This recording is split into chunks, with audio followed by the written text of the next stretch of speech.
जल्दी से सभी लोग जुड़ जाइए। ये मुख्य परीक्षा की क्लास है। एक बार वीडियो को अपने दोस्तों में, अपने सोशल मीडिया, आपके जो भी प्लेटफॉर्म हो उस पर एक बार शेयर कर दो, फिर हम क्लास को आगे बढ़ाते हैं। आप जैसा थंबनेल से ही समझ गए हैं कि ये MPPSC मुख्य परीक्षा के लिए पॉलिटी की क्लास है। और पॉलिटी हमारे कौन से पेपर में है? तो पॉलिटी हमारे दूसरे पेपर में है, जो सामान्य अध्ययन 2 है ना, उसमें है। तो ये जो पॉलिटी की क्लास रहेगी आपकी यूनिट 22 रहेगी। बिल्कुल सेम सिलेबस के अकॉर्डिंग ही क्लास चलाएंगे और उस हिसाब से हम पूरा करेंगे चीज़ों को। मुख्य परीक्षा एक चैलेंज के रूप में होती है हमारे सामने। क्यों? क्योंकि इसमें वस्तुनिष्ठ प्रश्न तो होते नहीं हैं कि टिक करके हम आगे निकल जाएंगे। इसमें हमें कंटेंट को तैयार करना होता है और उस कंटेंट को प्रश्न की डिमांड के अकॉर्डिंग लिखना होता है। ये सबसे बड़ा चैलेंज होता है। तो पहले हम सिलेबस देख लेते हैं। पेपर 2 की जो यूनिट 1 है, जिससे हम शुरू करने वाले हैं, उसका सबसे पहले हम सिलेबस देखते हैं। तो आप देख पाएंगे कि द्वितीय प्रश्न पत्र जो है ना हमारा, उसकी जो इकाई 1 है, उसमें पहला जो पॉइंट है वो लिखा हुआ है भारतीय संविधान। तो हम पढ़ेंगे पहले तो कि भारतीय संविधान क्या है, संविधानवाद क्या होता है, संविधान का निर्माण कैसे हुआ है, संविधान की क्या विशेषताएं हैं, संविधान के मूल ढांचे को पढ़ेंगे एवं प्रमुख संशोधनों को पढ़ेंगे। साथ ही वैचारिक तत्वों को भी पढ़ेंगे। उद्देशिका, मूल अधिकार, मूल कर्तव्य, राज्य के नीति निर्देशक तत्वों को देखेंगे, संघवाद को देखेंगे और न्यायिक सक्रियता, लोक अदालत, जनहित याचिका, उच्चतम न्यायालय, उच्च न्यायालय, न्यायिक पुनरावलोकन और राज्य केंद्र राज्य संबंधों की बात करेंगे। तो ये जो है ना इकाई 1 में हमें देखना है इस सारे कंटेंट को। चीज़ें बस आपको समझने पर ध्यान देना है, क्योंकि जो प्रारंभिक परीक्षा है वो फैक्ट बेस्ड होती थी पूर्णतः, लेकिन मुख्य परीक्षा में ऐसा नहीं होता है। मुख्य परीक्षा में आपको 3 प्रकार के प्रश्न देखने को मिलेंगे। तो इन 3 प्रकार के प्रश्नों की जो प्रकृति होती है ना, वो भी अलग अलग होती है। जैसे सबसे पहले आपको मिलेंगे 2 नंबर के प्रश्न, और फिर मिलेंगे आपको 7 नंबर के प्रश्न, और फिर मिलेंगे आपको 10 नंबर के प्रश्न। और इनमें जो है ना शब्द सीमा भी सब में अलग अलग है। तो उसी हिसाब से हमें कंटेंट को तैयार करना होता है, प्रश्नों को तैयार करना होता है। यहाँ पर मुख्य परीक्षा में कंटेंट को पढ़ना महत्वपूर्ण नहीं है, उसको लिखना महत्वपूर्ण होता है कि आप कैसे लिख पाते हो। वो जो चैलेंज एग्ज़ाम में बैठते समय एग्ज़ाम हॉल में होता है, हम उसी को कम करने की कोशिश करेंगे यहाँ पर। और ये जो आपकी क्लासेस चलेंगी ना, ये कंप्लीट क्लासेस रहेंगी इंडियन पॉलिटी की, और उसके बाद जो है ना मध्य प्रदेश की राज्य व्यवस्था भी करा दी जाएगी। तो इस हिसाब से हमारा जो पेपर 2 है उसकी 5 यूनिट कंप्लीट हो जाएगी शुरुआती। पेपर 2 के पार्ट आ है, जो खंड आ है, इसकी 5 यूनिट हैं और ये पाँचों यूनिट ही इस प्रकार से कंप्लीट हो जाएगी। और पेपर 2 का जो खंड बा है वो समाज शास्त्र है, तो उसको भी हमें देखना है। लेकिन इसमें समय बहुत लगने वाला है, और मैं इसकी गारंटी लेता हूँ कि अगर ये आप क्लासेस कंप्लीटली देख लेते हो, सारी की सारी क्लासेस को कंप्लीट करते हो, तो आपके 95% प्रश्न, कितने 95% प्रश्न जो है मुख्य परीक्षा में यहीं से सॉल्व हो जाएंगे। साथ ही आपके 90% प्रश्न जो है ना वो प्रारंभिक परीक्षा में भी इन्हीं क्लासों से कंप्लीट हो जाएंगे। तो मुख्य परीक्षा का तो एकदम सारा कंटेंट सॉल्व हो जाना है, लेकिन प्रारंभिक परीक्षा के लिए हमें थोड़ी बहुत और मदद लेनी होती है। जैसे करंट अफेयर्स से भी पढ़नी होती है पॉलिटी, है ना, कि पॉलिटी की से संबंधित करंट में क्या क्या चीज़ें रही हैं, हमें उनको भी देखना होता है। तो 95% कंटेंट जो है ना, प्रश्न जो है आपके इन्हीं क्लासों से हो जाएंगे। इसके अलावा आपको कहीं भी कुछ भी देखने की, या कहीं से भी पढ़ने की, या कहीं पर भी हज़ारों रुपए खर्च करने की ज़रूरत नहीं पड़ेगी। ये क्लासेस कंटिन्यू चलती रहेंगी आपके लिए। आपके लिए बस हम एक ही अनुरोध करते हैं कि आप हमारे वीडियो को शेयर कर दिया करें और एक बार वीडियो को लाइक कर दिया करें। हमें जो शुरुआत करनी है आज की क्लास की, वो है संविधान से और संविधानवाद से, साथ ही संविधान निर्माण से, कि कैसे कैसे जो है ना अलग अलग समय पर ईस्ट इंडिया कंपनी के अंतर्गत और ब्रिटिश क्राउन के अंतर्गत जो है ना वो अधिनियम आए, है ना, अलग अलग अधिनियम, और उन्होंने एक रूपरेखा तैयार की भारत के संविधान निर्माण की। इस विषय में हमें चीज़ों को देखना है। आप मेरा सहयोग करेंगे और चीज़ों को समझेंगे बहुत ध्यान से तो आपके लिए अच्छा रहेगा। जिन्होंने कभी पहले मुख्य परीक्षा का कंटेंट नहीं पढ़ा है, मुख्य परीक्षा की कोई भी क्लासेस नहीं ली है, उनके लिए समझना आसान होगा, और जिन्होंने पहले पढ़ा है उनके लिए तो ये रामबाण है, ब्रह्मास्त्र होगा ये एक प्रकार से। क्योंकि हम कोशिश करेंगे कि कम क्लासों में ही आपका बहुत सारा कंटेंट कंप्लीट करा दिया जाए, वो भी पूर्णतः एनालिसिस के साथ, पूर्णतः विश्लेषण के साथ। जो मुख्य परीक्षा है उसमें कुछ इस प्रकार से प्रश्न आते हैं, एक दो प्रश्नों का मैं उदाहरण लेता हूं, फिर हम आगे बढ़ेंगे, ताकि जब तक आपको एग्जाम्पल क्वेश्चन का एग्जाम्पल देखने को नहीं मिलेगा, उसकी प्रकृति समझ में नहीं आएगी, आप मुख्य परीक्षा में फाइट नहीं कर सकते हो। तो जैसे हमारा जो पहला टॉपिक है संविधान सभा, उससे जो प्रश्न आए थे, है ना, ये प्रश्न कुछ इस प्रकार से बने थे कि संविधान सभा के अस्थायी अध्यक्ष कौन थे। तो आप सोचोगे कि ऐसे प्रश्न तो प्रीलिम्स में आते हैं, ऐसे प्रश्न मुख्य परीक्षा में भी आ जाते हैं, क्योंकि एमपीपीएससी स्ट्रेट फॉरवर्ड प्रश्न पूछ लेती है कभी कभी, और कभी कभी प्रश्न की प्रकृति अलग भी देखने को मिलती है। तो किस प्रकार से, तो जैसे 11 नंबर में पहले क्वेश्चन आया करता था कि भारतीय संविधान की ऐतिहासिक पृष्ठभूमि को समझाइए। ये प्रश्न आया है 2008 में, भारतीय संविधान की ऐतिहासिक पृष्ठभूमि को समझाइए। तो आपको क्या करना है, आपको इनके मॉडल आंसर तैयार करने हैं, क्लास के बाद जो है ना एक बार रिवीजन करना है कंटेंट का, और फिर आपको इन क्वेश्चनों के मॉडल आंसर तैयार करने हैं जो आपको प्रश्न मिलेंगे।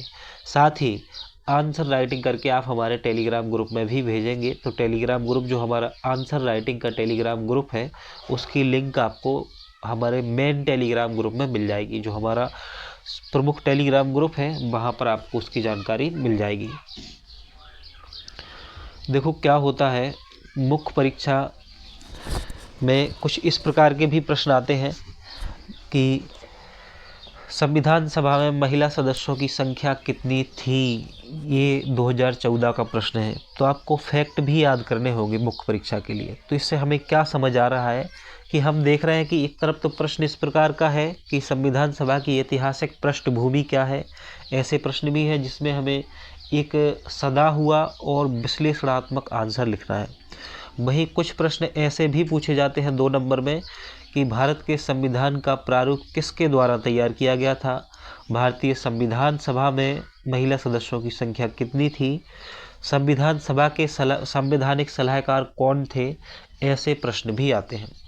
प्रश्न बनेगा आपसे पिट्स इंडिया एक्ट क्या है, प्रारूप समिति के बारे में लिखिए, संविधान सभा क्या है, संविधान क्या है, संविधानवाद क्या है, 1773 का जो अधिनियम है उसके प्रावधानों का वर्णन कीजिए। और साथ ही इस प्रकार के भी प्रश्न 2023 में आए हैं। 2023 में प्रश्न आया था किन आधारों पर भारतीय संविधान सभा की आलोचना की जाती है। तो भारतीय संविधान सभा की आलोचना से प्रश्न पूछा जा चुका है। तो एमपीपीएससी का एक ट्रेंड रहता है, अपना एक विशेषता रही है कि एमपीपीएससी जो है अपने द्वारा पूछे गए मुख्य परीक्षा के प्रश्नों को भी कभी कभी दोहरा देती है। जैसे आपने 2024 का जब मुख्य परीक्षा हुई तो आपने उद्यमिता वाले सब्जेक्ट में जो नीति शास्त्र वाला पेपर है, पेपर 4, उसमें आपने देखा होगा बहुत सारे प्रश्न जो है इन्होंने 2018, 19 और 20 के एग्ज़ाम से लिए थे। तो हमें क्या करना है, जो प्रीवियस ईयर के प्रश्न हैं जो हमारे सिलेबस से मैच खा रहे हैं, क्योंकि 2024 में सिलेबस बदला है, तो हमें सिर्फ वही प्रश्न तैयार करने हैं जो हमारे सिलेबस से हैं, क्योंकि पूरा पेपर सिलेबस के अकॉर्डिंग ही आता है। सिलेबस से बाहर एक भी प्रश्न आपको देखने को नहीं मिलता है। हमें एमपीपीएससी की जो है सबसे अच्छी बात लगती है तो वो यही है कि ये पूर्णतः इनका पेपर जो है सिलेबस पर आधारित होता है, सिलेबस के अकॉर्डिंग होता है। सिलेबस से बाहर कहीं भी एक भी प्रश्न आपको देखने को नहीं मिलता है। तो इससे हमें क्या समझ में आता है कि हमें जो है सिलेबस पर पकड़ बनानी है, सिलेबस को तैयार करना है, सिलेबस से बाहर कुछ भी नहीं पढ़ना है। क्योंकि मुख्य परीक्षा में सबसे ज़्यादा महत्वपूर्ण यही होता है कि क्या नहीं पढ़ना है, क्या पढ़ना है उससे ज़्यादा महत्वपूर्ण है कि हमें क्या नहीं पढ़ना है। तो कुछ बच्चे क्या करते हैं वो कुछ ऐसे संस्थान से जुड़े होते हैं या वो अपना कुछ अलग से ही जो है ना, अलग से ही बुद्धिजीवी बनने की कोशिश करते हैं, और वो इस प्रकार से कुछ अलग से भी कंटेंट पढ़ते रहते हैं। उनको जो भी कंटेंट मिल रहा है वो पढ़ने में लगे हुए हैं, और कुछ ऐसे बुक्स या फिर कुछ ऐसे नोट्स को भी पढ़ रहे हैं जो कि अब सार्थक नहीं है मुख्य परीक्षा के लिए। ऐसे कंटेंट को पढ़ना बिल्कुल व्यर्थ है, क्योंकि ये परीक्षा टाइम मैनेजमेंट की परीक्षा है, आंसर राइटिंग की परीक्षा है। इन सब चीज़ों को आपको ध्यान रखना होगा। तो हम हमारी क्लास की ओर आगे बढ़ते हैं, है ना। ये जो है ना कंटेंट आज का रहेगा, इसकी पीडीएफ आपको हमारे टेलीग्राम ग्रुप में मिल जाएगी, तो आप टेलीग्राम ग्रुप ज्वाइन कर लीजिए। जो हमारे यूट्यूब चैनल का नाम है वही टेलीग्राम ग्रुप का नाम है, जो हमारे यूट्यूब चैनल पर लोगो लगा हुआ है वही हमारे टेलीग्राम ग्रुप पर भी लगा हुआ है, तो ये आपको आसान होगा इस प्रकार से।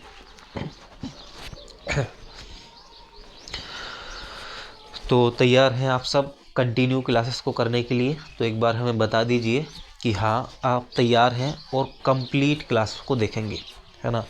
तो मैं इतना तो आपको विश्वास दिलाता हूँ, अगर आप चीज़ों को अच्छे तरीके से और विनम्र भाव से समझने के लिए तैयार हैं, देखने के लिए तैयार हैं, कंटिन्यू आप क्लासेस को पूरी ईमानदारी के साथ करने को तैयार हैं, तो आपका जो मैं ये कह सकता हूँ कि 95% क्वेश्चन आपके मुख्य परीक्षा के इसी कंटेंट से हो जाएंगे, पॉलिटी के। इसके बाहर आपको जाने की ज़रूरत नहीं पड़ेगी। तो 5% प्रश्नों का क्या करें, इस पर भी चर्चा कर लेते हैं कि जो 5% प्रश्न बचे हैं उनका क्या करें।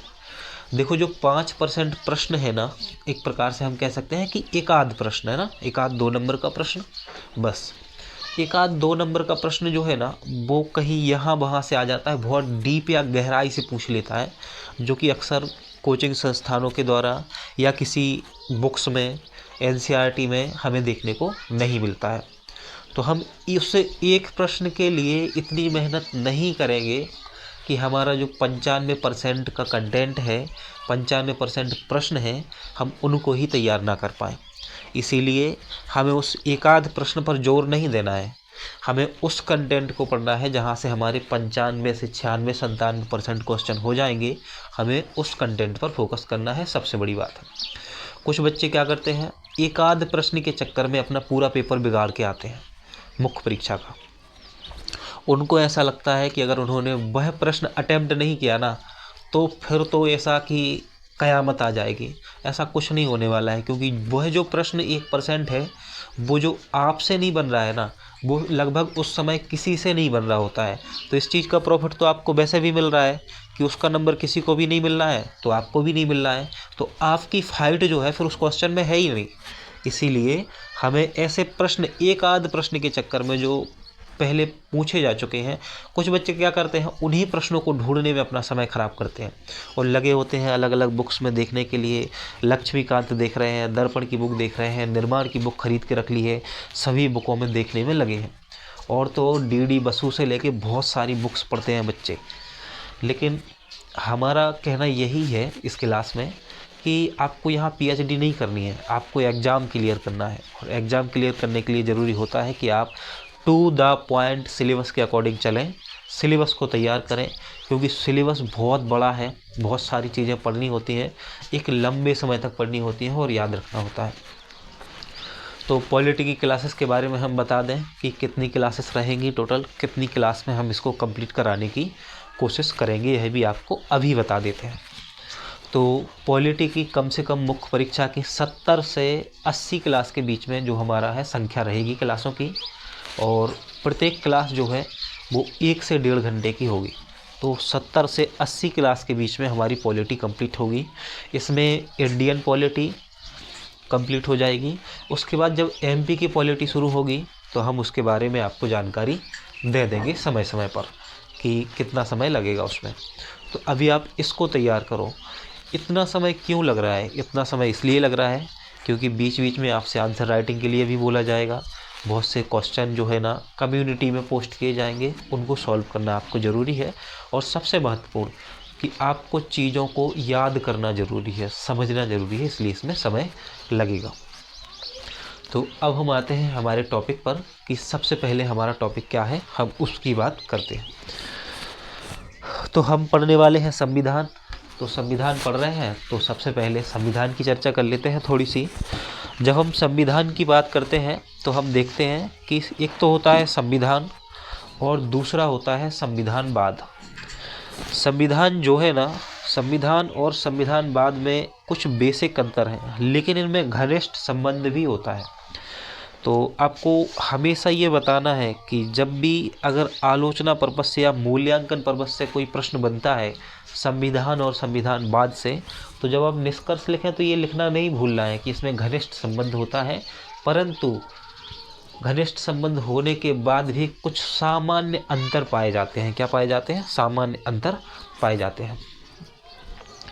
तो जब भी आप संविधान को पढ़ रहे हैं या संविधानवाद को पढ़ रहे हैं या राज्य व्यवस्था को पढ़ रहे हैं, ऐसे समय सबसे पहले हमें ये जानना जरूरी होता है कि संविधान क्या होता है। तो आप जानते हो कि आप 6 क्लास की एनसीईआरटी से लेकर अभी तक पढ़ते आ रहे हो, है ना, कि संविधान क्या होता है, लोकतंत्र क्या होता है, ये छोटी छोटी सी चीज़ें।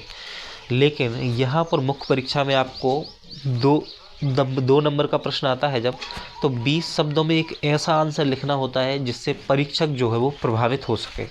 परीक्षक आपको क्यों दे वो 2 नंबर, इसकी वजह होनी चाहिए। जैसे आपसे आपका नाम लिखने को पूछा जाए, सभी बच्चों से अपना नाम लिखने को पूछा जाता है। मान लो एक एग्जाम्पल दे रहे हैं, तो सब लोग अपना नाम लिखते हैं, सबका एक जैसा ही नाम है तो सबको एक जैसे ही नंबर मिलने चाहिए। लेकिन कोई बच्चा उनमें से एक ऐसा है जो अपना नाम इस तरह से प्रेजेंट करता है जिसका प्रभाव जो है ना अलग ही लेवल पर है ना, जिसका प्रभाव परीक्षक पर पड़ता है। तो परीक्षक जो है क्या करेगा, उसको एक्स्ट्रा नंबर देने की ओर जो है ना वो आकर्षित होगा। ऐसा ही आपको एग्जाम में करना है, ऐसा ही आपका आंसर जो है सबसे अलग दिखना चाहिए। तो अब आप सोच रहे होंगे कि इस क्लासेस को तो हज़ारों बच्चे देखेंगे और हज़ारों बच्चों के आंसर एक जैसे होंगे, तो फिर उसका प्रॉफिट हमें कैसे मिलेगा। मैं ये कहता हूँ कि लाखों बच्चे कोचिंगों में पढ़ रहे हैं, सभी लोगों का तो मेंस होता नहीं है, पहली बात। प्रीलिम्स ही सभी बच्चों का नहीं होता है। दूसरा, जिन बच्चों का प्रीलिम्स होता है उनके लिए मेंस एक बहुत बड़ा चैलेंज होता है। अभी क्लास के बाद जो आपको समझाया जा रहा है उसको आप एक बार फिर से पढ़ना और फिर आप क्वेश्चन लिख के देखना कि कितना चैलेंजिंग काम है मुख्य परीक्षा के प्रश्नों को हैंडल करना। लेकिन ये आपको शुरुआत में सिर्फ चैलेंजिंग लगेगा, हमेशा के लिए ये चैलेंजिंग नहीं है। तो हमारी इकाई 1 जो है ना, इसमें पहला जो टॉपिक है भारतीय संविधान और उसके अंतर्गत कुछ टॉपिक दिए हुए हैं। तो संविधान क्या होता है, तो बेसिकली हम यही जानते आए हैं, हम कक्षा 6 से यही जानते आए हैं एनसीईआरटी में कि संविधान एक पुस्तक है नियम कानूनों की, जिसके अनुसार किसी देश की राजनीतिक व्यवस्था, राज्य व्यवस्था को हम संचालित करते हैं। ऐसा ही आप पढ़ते आए हो। लेकिन हम क्या मुख्य परीक्षा में ऐसा ही लिख के आ जाएंगे? तो पहली बात तो ये है कि भारतीय संविधान हमारा जो मुख्य हेडिंग है, इससे प्रश्न आएगा नहीं। दूसरा, आपको लिखना ज़रूर है, तो आपको क्या करना होगा, संविधान की परिभाषा एक ना एक अच्छे से याद करनी होगी, बहुत अच्छे से, है ना। तो आप संविधान के लिए लिख सकते हो कि संविधान लिखित नियमों का ऐसा दस्तावेज है जिसे किसी देश में रहने वाले सभी लोग सामूहिक रूप से मानते हैं। किस रूप से? सामूहिक रूप से मानते हैं। तो हमने क्या बताया आपको कि संविधान जो है वो एक लिखित दस्तावेज है, किसका? नियमों का। संविधान लिखित दस्तावेज है नियमों का, जिसको जो है किसी देश में रहने वाले लोग जो है सामूहिक रूप से मानते हैं। ये नियम और कानूनों का एक संग्रह होता है जिसके अनुसार उस देश की राज्य व्यवस्था जो है, शासन व्यवस्था जो है संचालित होती है। तो आई होप कि आपको समझ में आया होगा कि संविधान क्या है। अब थोड़ी सी बात करते हैं कि एक शब्द आता है संविधानवाद। क्या आता है? संविधानवाद। तो संविधान आपको समझ में आया होगा। तो सर इतना सारा ये जो कंटेंट है फिर ये नहीं पढ़ना है? नहीं, आपको देखो बुक में बहुत सारी चीज़ें दी रहती हैं, नोट्स में बहुत कुछ दिया रहता है, लेकिन हम आपको जितना समझा रहे हैं आप सिर्फ उतना समझने पर फोकस करिएगा, उसके अलावा आपको ज़रूरत नहीं है चीज़ों की। अब हम बात करते हैं संविधानवाद की। देखो, कुछ संविधान लिखित होते हैं, कुछ अलिखित भी होते हैं। जब हम संविधान के प्रकारों में पढ़ते थे, आपने ग्रेजुएशन में अगर जिनका पॉलिटी रहा है या फिर 12th क्लास से पहले जिन्होंने पॉलिटी को पढ़ा है, वो देखते होंगे कि संविधान के अलग अलग प्रकारों में लिखित और अलिखित प्रकार भी देखा है। तो हम ऐसा क्यों लिख रहे हैं लेकिन परिभाषा में कि लिखित दस्तावेज, ऐसा इसलिए लिख रहे हैं कि आम तौर पर 99% देशों का जो है ना वो लिखित ही है ना, इसीलिए हम लिखित लिखते हैं हर बार। तो संविधान क्या होता है? सर्वोच्च कानून होता है किसी देश का, ये तो आप जानते ही हो। अब हम बात करते हैं संविधानवाद की कि बेसिक अंतर क्या है इसमें। अलग अलग देशों का संविधान अलग अलग होता है। कहीं कहीं के संविधान के द्वारा वहाँ की राजनीतिक, आर्थिक और सामाजिक व्यवस्था तीनों ही संचालित होती हैं, लेकिन कहीं कहीं ऐसा नहीं होता है। इसकी वजह ये है कि वहाँ की अपनी सामाजिक परंपराएं अलग होती हैं। जैसे भारत में कुछ सामाजिक परंपराओं को जो रूढ़िवादी तरीके से चलाई जा रही थी, उनको संविधान के द्वारा प्रतिबंधित करने का काम किया गया है। लेकिन कुछ जो परंपराएं हैं उनका ना कहीं जिक्र मिलता है हमें संविधान में, है ना, और ना ही किसी भी प्रकार के कानून में उनका जिक्र मिलता है। इसी प्रकार से ये हम देखते हैं ना कि संविधान, देखो, ये एक विस्तृत अवधारणा है। उसके अलावा जो संविधानवाद है, संविधानवाद के कुछ अपने अलग पैमाने होते हैं जिन पर आधारित होता है। तो संविधानवाद क्या है? संविधानवाद एक दर्शन है। क्या है? दर्शन है। और संविधानवाद जो है ना हमेशा विकास की अवधारणा को लेके चलता है, इसीलिए इसको संविधानवाद कहते हैं, सिद्धांत कहते हैं, दर्शन कहते हैं। किसको लेके चलता है? विकास की अवधारणा को लेके चलता है। तो संविधान और संविधानवाद में कुछ बेसिक अंतर आप जान लेंगे तो दोनों को समझ पाएंगे। तो हम सबसे पहले इनके अंतर को ही समझते हैं कि संविधानवाद और संविधान में क्या अंतर है। इस पीडीएफ पर गौर करने की ज़रूरत आपको नहीं है, क्योंकि इसका जो कंटेंट है आपको समझने की ज़रूरत है, और ये जो पीडीएफ है आपको टेलीग्राम ग्रुप पर मिल जाएगी, तो उसकी तो चिंता करनी ही नहीं है। देखो, संविधान और संविधानवाद में कुछ बेसिक अंतर इस प्रकार से हम देख सकते हैं कि जैसे आप देखते हो कि दुनिया के लगभग सभी देशों में आज के समय में, वर्तमान में दुनिया के लगभग सभी देश में क्या है? संविधान है। लेकिन हम ये नहीं कह सकते हैं कि जिस देश में संविधान है वहाँ संविधानवाद होगा ही। क्यों? क्योंकि संविधानवाद जो है ना वो कुछ ही देशों में है, और संविधानवाद एक विकास का परिणाम है। एक लंबे समय के बाद संविधानवाद जब अपने लक्ष्यों को, उद्देश्यों को पूरा कर लेता है, तब हम ये कहते हैं कि उस देश में संविधानवाद स्थापित हो गया है। जब वह राज्य कल्याणकारी होता है, वहाँ का शासन कानून या विधि का शासन होता है, वहाँ पर क्या सर्वोच्च होता है? तो विधि जो है वो सर्वोच्च होती है। हर एक निर्णय जो है लोकतांत्रिक तरीके से लिया जाता है। संविधानवाद में नागरिकों की स्वतंत्रता सबसे महत्वपूर्ण होती है। तो संविधानवाद का ये गुण है कि वहाँ के नागरिकों की स्वतंत्रता वहाँ का सर्वोच्च गुण होगा। नागरिकों के अधिकार अपनी सर्वोच्चता पर होंगे संविधानवाद में। लेकिन देखो, चाइना में जैसे संविधान है, चाइना में संविधान है लेकिन एक दलीय है, एक दलीय राजनीतिक पार्टी है, तो इस प्रकार से कहाँ वहाँ पर नागरिकों के अधिकार सर्वोच्च हैं? अगर कोई व्यक्ति दूसरी पार्टी बनाना चाह रहा है तो वो बना नहीं सकता है चाइना में। तो क्या हम ये कह सकते हैं कि चाइना में जो है संविधानवाद है? नहीं, चाइना में संविधान है लेकिन संविधानवाद नहीं है। तो आपको ये याद रखना है कि ज़रूरी नहीं है कि हर एक देश में, हर उस देश में जहाँ पर संविधान है वहाँ पर संविधानवाद होगा ही। हो सकता है, लेकिन, है ना, ऐसा हो सकता है। और आप जानते हो कि संविधान जो है प्रत्येक देश में हो सकता है। संविधान किसी गैर लोकतांत्रिक देश में भी हो सकता है, और जो अभी हमने चाइना का उदाहरण आपके सामने लिया वो क्या है? गैर लोकतांत्रिक तरीके का ही तो है, लेकिन उसके बाद भी चाइना अपने आप को लोकतांत्रिक बताता है। जैसे उत्तर कोरिया है, उत्तर कोरिया हो गया, उत्तर कोरिया का अपना लोकतंत्र, अपना जो है ना संविधान है उत्तर कोरिया का, वहाँ के तानाशाही रूप में चलता है। तो इसका मतलब ये थोड़ी है कि वहाँ संविधान है तो लोकतंत्र होगा ही होगा, नहीं। लेकिन संविधानवाद की प्रमुख विशेषता ही होती है कि उस देश में, उस स्थान पर लोकतंत्र की स्थापना हो। किसकी? लोकतंत्र की स्थापना होनी चाहिए। संविधान के साथ शासन लोकतांत्रिक तरीके से जहां चलाया जाता है, जहां नागरिकों के अधिकार सुरक्षित होते हैं, उनको प्राथमिकता दी जाती है, जहां व्यक्ति की व्यक्तिगत स्वतंत्रता और सामुदायिक स्वतंत्रता को महत्व दिया जाता है, उसे हम संविधानवाद कहते हैं। अब हम अंतरों की बात करते हैं, अंतर देख लेते हैं इनमें क्या भिन्नता है। तो देखो, संविधान सभी प्रकार की शासन व्यवस्थाओं में देखने को मिल सकता है, लेकिन संविधानवाद ऐसा नहीं होता है। संविधानवाद एक दर्शन है और ये कुछ ही देशों में होता है।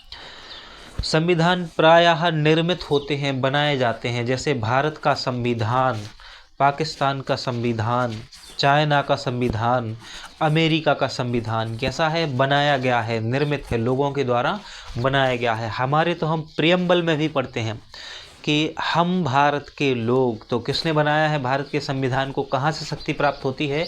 भारत के लोगों ने शक्ति प्रदान की है, भारत के लोगों ने इसे बनाया है। तो संविधान तो निर्मित होते हैं, लेकिन संविधानवाद जो है ना, वो निर्मित नहीं होता है, वो विकास का परिणाम है। किसका है? विकास का परिणाम है। संविधान लक्ष्यों और उद्देश्यों तक पहुंचने की व्यवस्था है। हम क्या देखते हैं कि जब हमारे संविधान का निर्माण हुआ होगा, जब संविधान सभा में संविधान बनाया जा रहा था, तो वहाँ पर कुछ लक्ष्य और उद्देश्यों को पूरा करने के ध्यान में रखकर, लक्ष्य और उद्देश्यों को ध्यान में रखकर हम आगामी भविष्य के लिए एक कल्याणकारी राज्य की स्थापना के उद्देश्य से, लोकतांत्रिक समाजवाद की स्थापना के उद्देश्य से हमारे संविधान को बना रहे थे।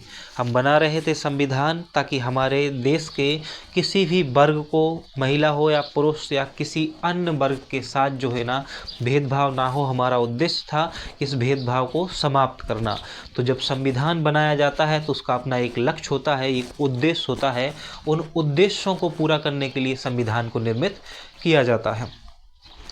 लेकिन जो संविधानवाद होता है, संविधानवाद, वो इन लक्ष्यों और उद्देश्यों की प्रबलता, प्रधानता पर बल देता है, प्रधानता पर बल देता है।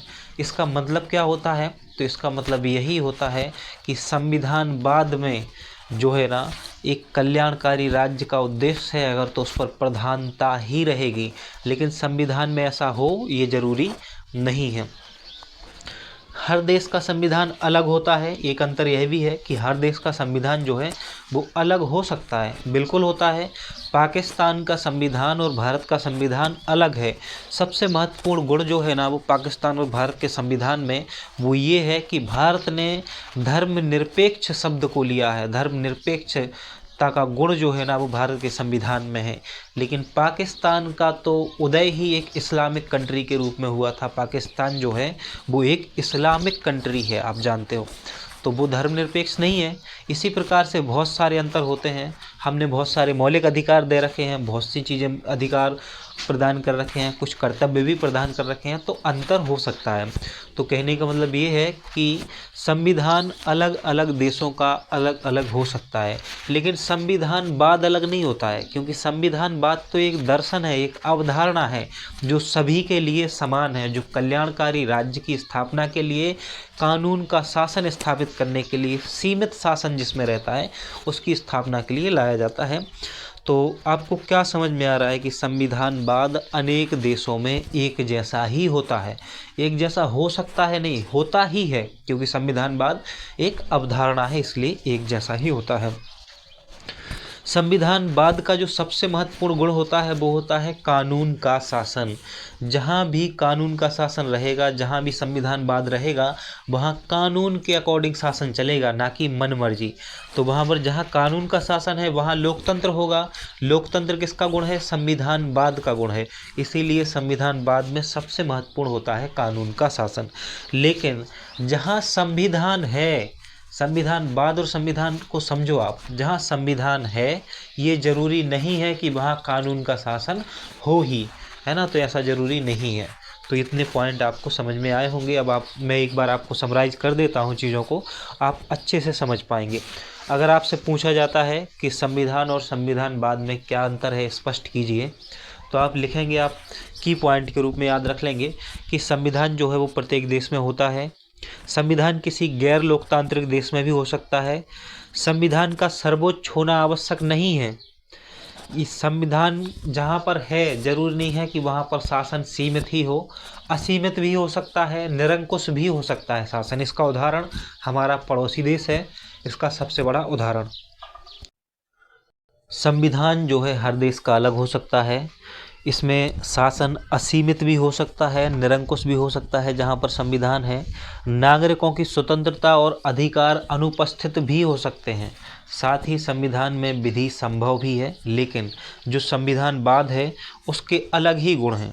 वो कहता है कि इसमें विधि की सर्वोच्चता होगी, विधि का कानून होगा, विधि का शासन होगा। संविधानवाद कहता है कि नागरिकों की स्वतंत्रता और उनके अधिकारों को सर्वोच्चता प्रदान की जाएगी, उनको सर्वाधिक महत्व दिया जाएगा।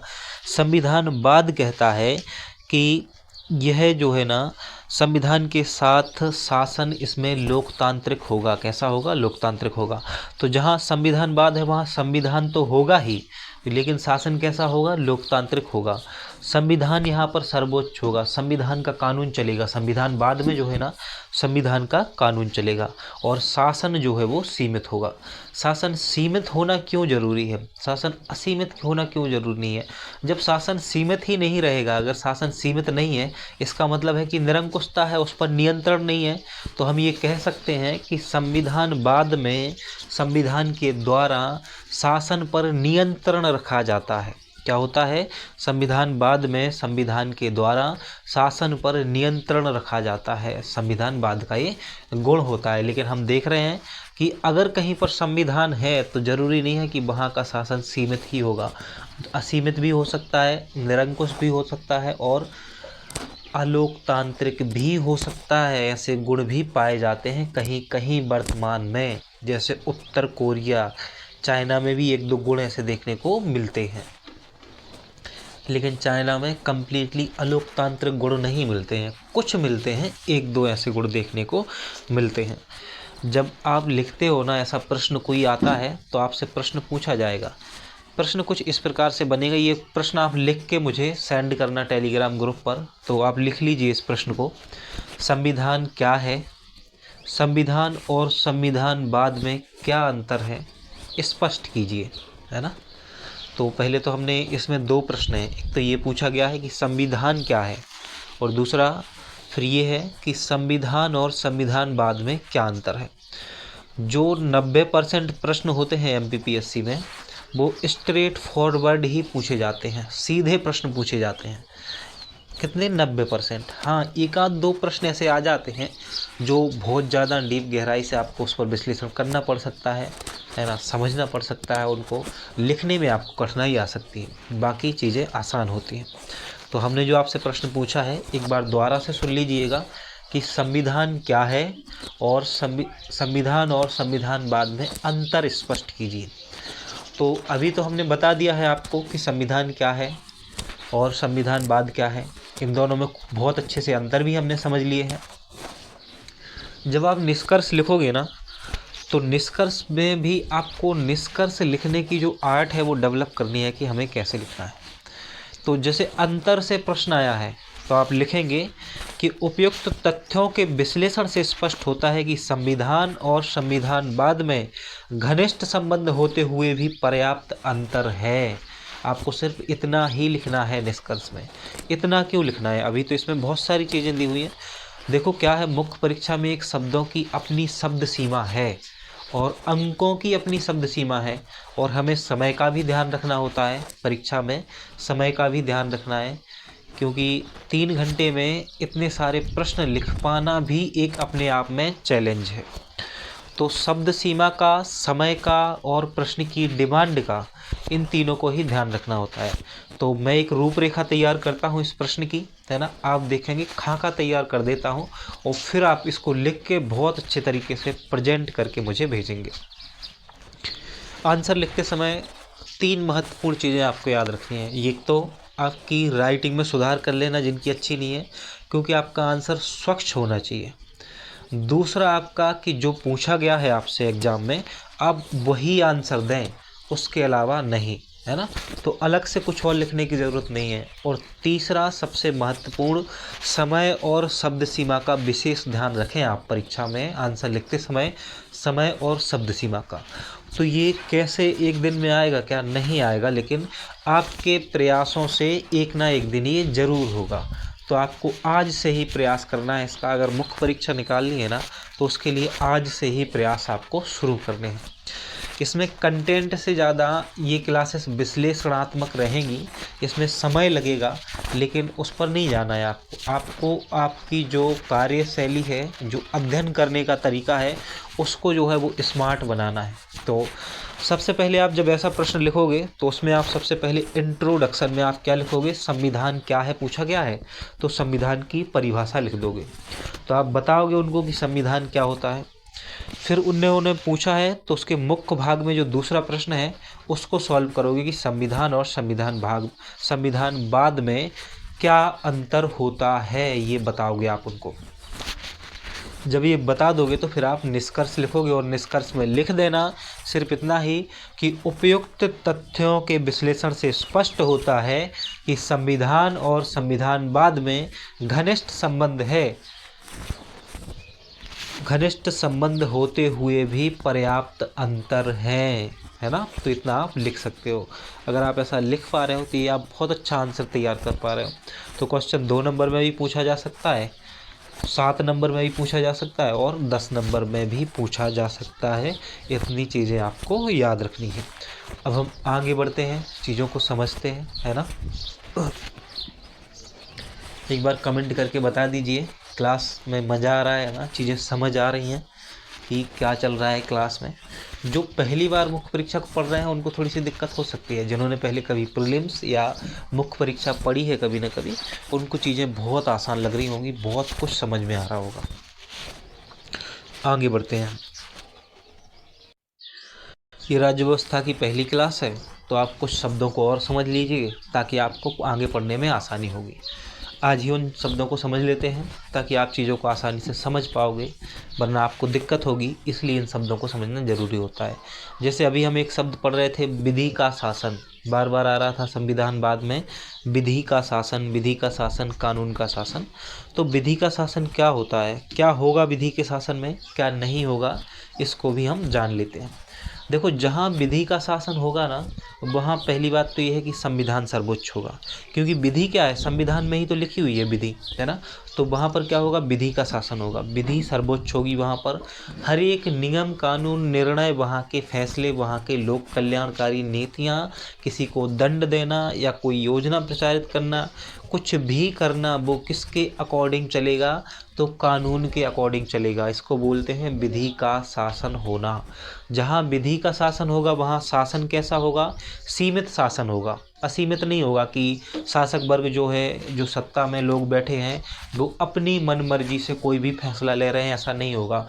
उन पर प्रतिबंध लगाए गए हैं, किसके द्वारा, कानून के द्वारा उनको प्रतिबंधित किया गया है, सीमित किया गया है। उनको प्रतिबंध नहीं कहना चाहिए, सही शब्द होगा कि नियंत्रण किया गया है उन पर, उनके असीमित शासन पर क्या किया गया है, नियंत्रण किया गया है विधि से। किससे, कानून से। शक्ति की स्वतंत्रता का अधिकार होगा, है ना। व्यक्ति की स्वतंत्रता का अधिकार होता है। जहाँ कानून का शासन होता है वहाँ व्यक्ति को स्वतंत्रता का अधिकार होता है, और शक्तियों का पृथक्करण होता है। कानून के शासन में शक्तियों का पृथक्करण होता है। अगर आप बताइए हमें एक बात, अगर हम कानूनी शक्तियाँ या फिर किसी देश के जो संचालन की पूरी शक्ति है वो किसी एक व्यक्ति को सौंप दें, केंद्र में ही सौंप दें, है ना, तो वो क्या कानून का शासन है? नहीं है। इसलिए शक्तियों का क्या होता है, पृथक्करण देखने को मिलता है। कानून के शासन में शक्तियों का पृथक्करण देखने को मिलता है। और पृथक्करण किसके बीच में देखने को मिलता है, विधायिका, कार्यपालिका और न्यायपालिका के बीच शक्तियों का जो है ना वितरण देखने को मिलता है, पृथक्करण देखने को मिलता है, विधायिका, कार्यपालिका और न्यायपालिका। लेकिन जो विधि का शासन है उसके कुछ अपने ऐसे भी गुण होते हैं जो उसमें नहीं होते हैं। जैसे विधि का शासन जहाँ होगा वहाँ क्या नहीं होगा, तो वहाँ किसी व्यक्ति विशेष का शासन नहीं होगा। जहाँ विधि का शासन है वहाँ व्यक्ति विशेष का शासन नहीं होगा, वहाँ कानून का शासन होगा, संविधान का शासन होगा।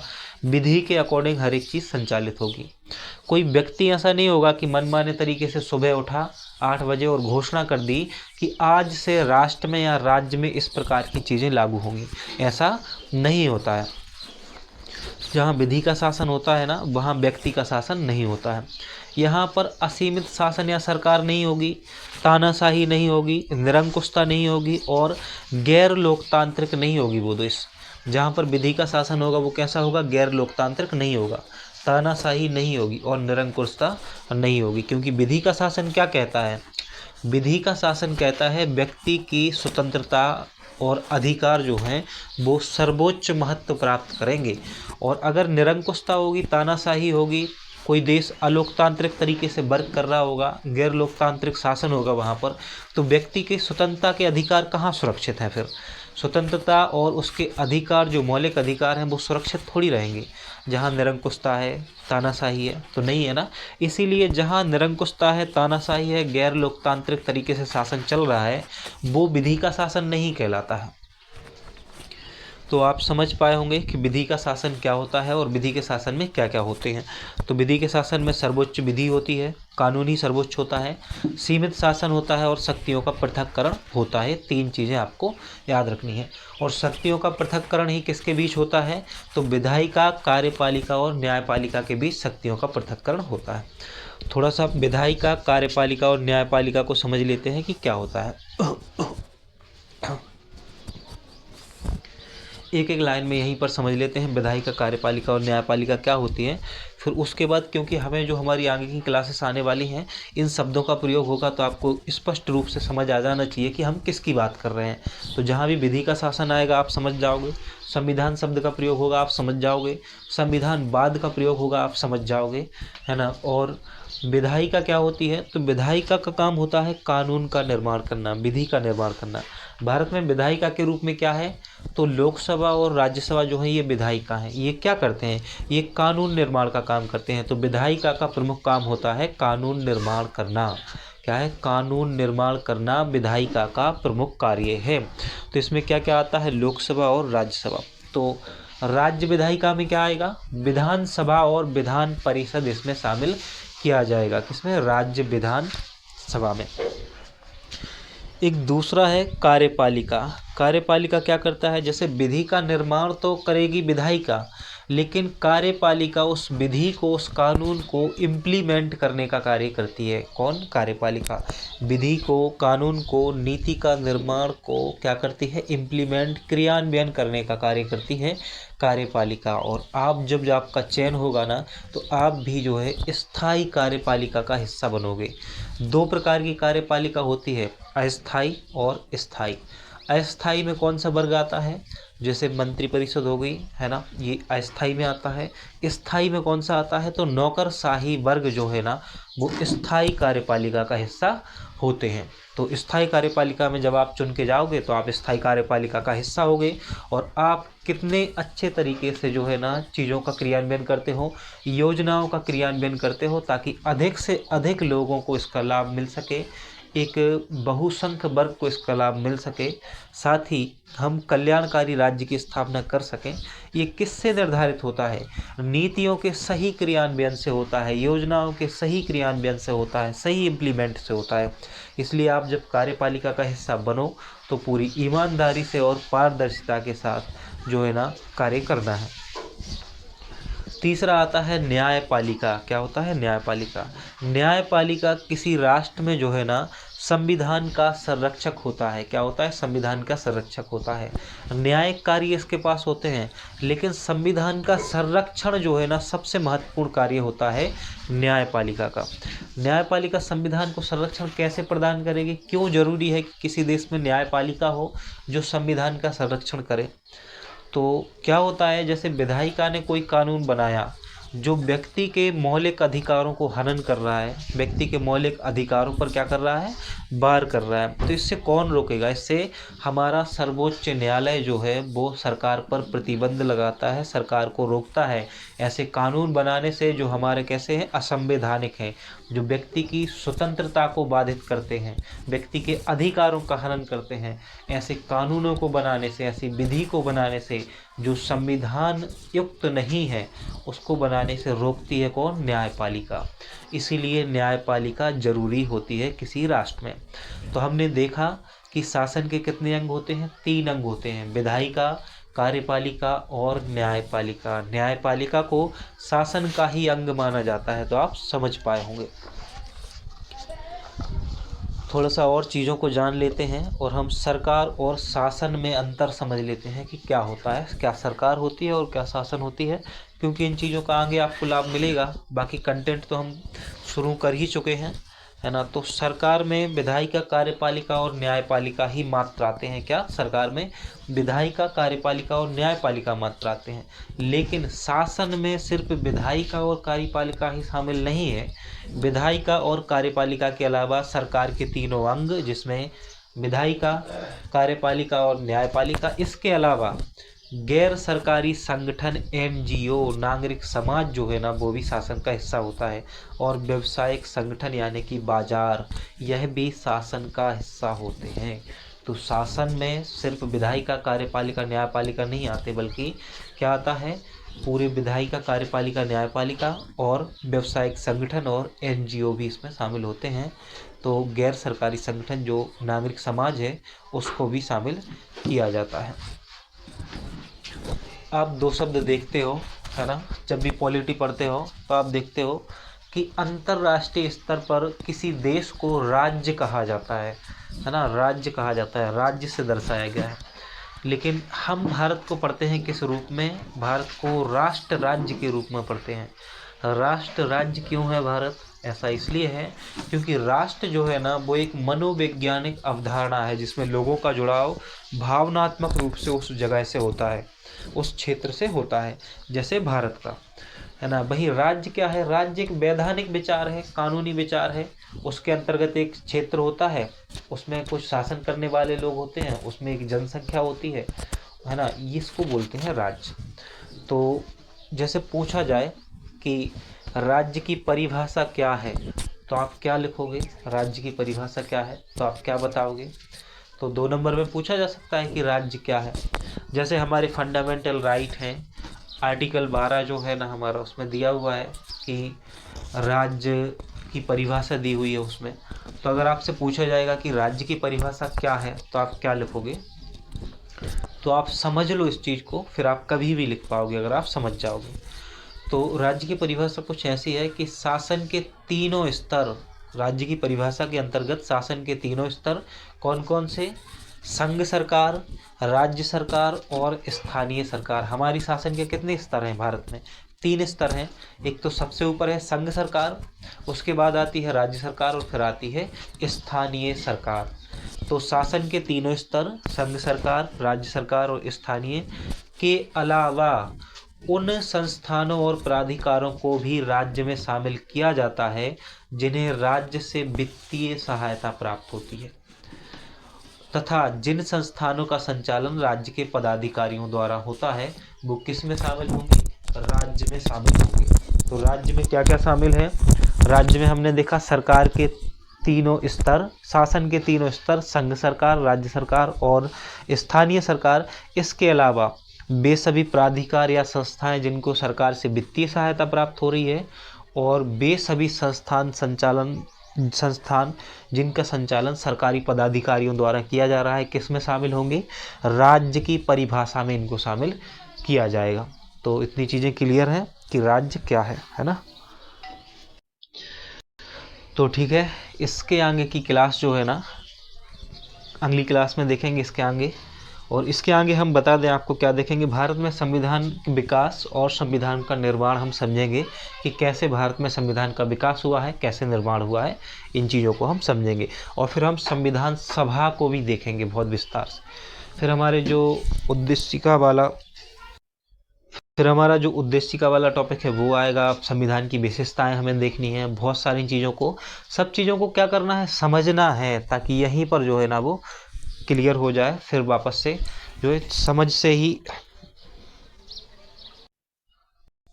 से ही आप आंसर लिख पाओगे, है ना। तो मिलते हैं फिर अगली क्लास में।